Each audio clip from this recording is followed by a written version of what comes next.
nabad dadkiina daawanayow halkan waa muuqbaahiyaha caalamiga native somaali t v anigu waxaan ahay ibraahim jamuuni kuna soo dhowaada barnaamijka wararkii ugu dambeeya caalamka iyo soomaalida qodobada maantadan kuwa ugu dooroon waxaa ka mid a ciidamada xaram cad oo 3 ruux xabsiga dhigay booliska somalilan oo sameeyey howlgallo dad lagu soo qabqabtay maxay ka wada hadleen ururada bulshada rayidka soomaaliya iyo beesha caalamka iyo golaha sanadka maraykanka oo ogolaaday dhegeysiga dacwadda master trump qodobadaasi iyo kuwo kaloo xiiso badan goordhow ugu diyaar garooba waa maalinimo arbaca taariikhdu milaadiga ku beegan tahay 10 bisha februaayo sannada 2021 kuna soo dhowaada qodobadii warka oo fidsan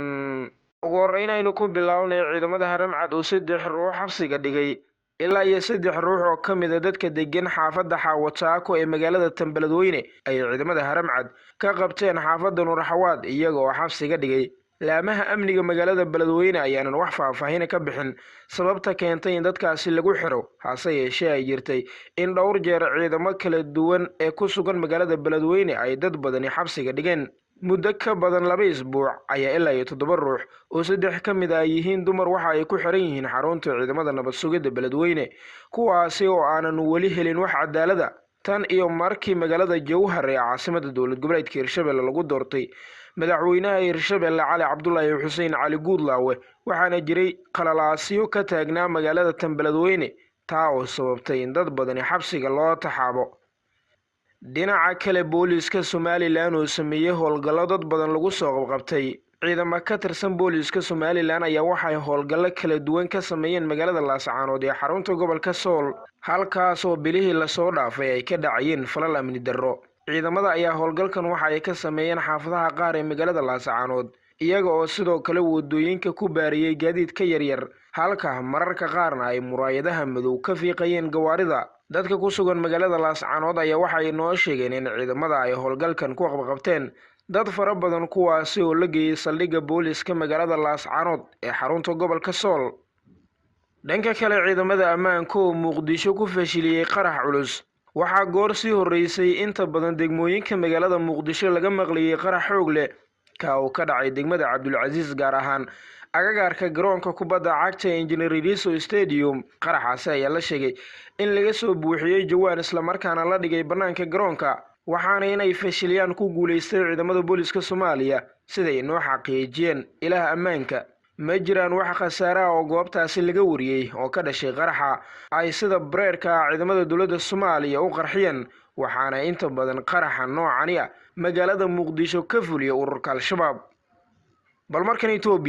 Itoobiya oo qorsheynaysay in ay xirto xero qaxooti oo ku taala gobolka Tigreeda Itoobiya ayaa qorsheynaysay inay xirto 2 xero oo qaxooti oo ku taala gobolka Tigreed kuwaasi oo dadkii ku noolaa ay ku go'doomeen dagaalka ka socda dalkaasi sida ay sheegtay laanta dowladda u qaabilsan arrimaha qaxootiga madaxa dowladda Itoobiya u qaabilsan arrimaha qaxootiga Tesfaye Gobezai oo warbaahinta la hadlay ayaa sheegay in sababta loo xirayo xeryaha qaxootiga ay tahay xaalad adag oo dhanka nolosha ee ka jirta xuduudda Itoobiya iyo Eritrea iyo in ay xeryahani ku yaalaan meel u dhow xuduudda ku dhawaad 100,000 oo qaxooti Eritrean ah ayaa ku noolaa xero ku taala Tigray ka hor inta uusan dagaalka ka qarxin halkaasi bishii November xeryaha qaxootiga Shambela iyo Hitsites kuwaasi oo ay ku nool yihiin 20,000 oo qof oo qaxooti ah waxaa adkayd in hay-adaha gargaarka ay gaaraan Tigreeda maadaama dagaal uu ka soconayo gobolkaasi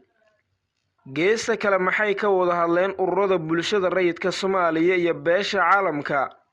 caalamka ayaa qoraal kooban ka soo saartay kulan ay xubnaha ugu sareeya saacadihii la soo dhaafay la qaateen madaxda ururada bulshada rayidka Soomaaliyeed kulankaasi ayaa wakiilada beesha caalamka iyo ururada bulshada rayidka ku dhexmaray khadka internetka iyo aalada Zoom-ka waxaana aragtiyadooda ku aadan xaaladda dalka looga dhageystay xubnihii ku metelaya bulshada rayidka Soomaaliyeed wakiilada saaxiibada Soomaaliya ee caalamiga ah ayaa maanta kulan miradhal ah oo khadka internetka aalada Zoom-ka la yeeshay kooxaha bulshada rayidka ah iyagoo dhageystay aragtiyada kala duwan ee bulshada Soomaaliyeed ee ku saabsan arrimaha xilligan saameynta ku leh Soomaalida gaar ahaan haweenka iyo dhalinyarada ayaa lagu yiri qoraalkan oo lagu baahiyay bogga hore ee Unisom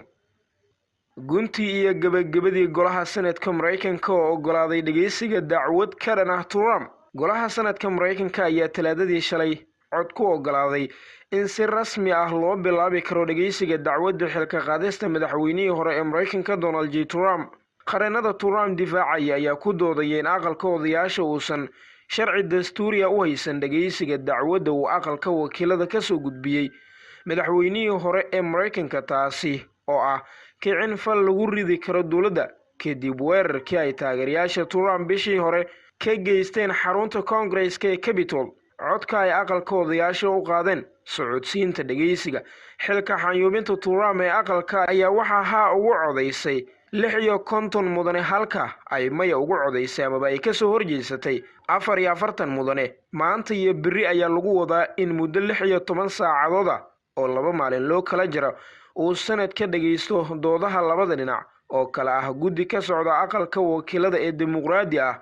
iyo qareenada difaacaya madaxweynihii hore ee Mareykanka Donald J. Trump. daawadayaal saaxiibayaal, guud ahaan waa inaga intaa warkii oo aad kala socoteen telefishinka caalamiga Native Somali TV. warsoo jeediyuhu anigu Jamuni. tan iyo warkaan kiisa xigeentaan dib kaga kulmayno. nabadgelyo.